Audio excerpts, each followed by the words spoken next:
পরীক্ষামূলকভাবে আজ রাত থেকে সারা দেশে ব্রডব্যান্ড ইন্টারনেট সেবা সচল করতে যাচ্ছে সরকার। বিকেলে রাজধানী আগারগাঁওয়ে বিটিআরসি ভবনে ব্রিফিংয়ে কথা জানান তথ্য প্রযুক্তি প্রতিমন্ত্রী জুনায়েদ আহমেদ পলক। আগামী রোববার থেকে মোবাইল ফোনে ইন্টারনেট চালুর সম্ভাবনার কথাও জানান তিনি।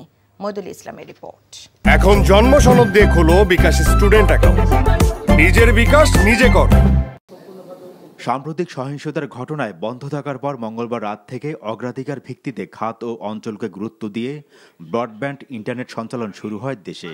এর একদিন পর পরীক্ষামূলকভাবে সারা দেশে ব্রডব্যান্ড ইন্টারনেট চালুর কথা জানালেন ডাক, টেলিযোগাযোগ ও তথ্য প্রযুক্তির প্রতিমন্ত্রী। আইআইজি এবং আমাদের সাবমেরিন কেবল, বিটিআরসি সকলের সাথে আলোচনা করে আমরা এই সিদ্ধান্তে উপনীত হয়েছি যে সামগ্রিকভাবে আমাদের কর্মকাণ্ডকে স্বাভাবিক অবস্থায় ফিরিয়ে আনার জন্য আমরা আজকে রাত থেকে সারা দেশেই আমাদের ব্রডব্যান্ড কানেক্টিভিটি আমরা সম্প্রসারিত করার সিদ্ধান্ত গ্রহণ করেছি পরীক্ষামূলকভাবে। তিনি জানান, মোবাইল ফোনের 4G ইন্টারনেট চালুর বিষয়ে এখনও চূড়ান্ত কোনো সিদ্ধান্ত হয়নি। তবে মোবাইল ফোন অপারেটরদের সংগঠন এমটবের সাথে বৈঠক করে আগামী রবি বা সোমবার নাগাদ তা চালু করা হতে পারে বলেও জানান তিনি।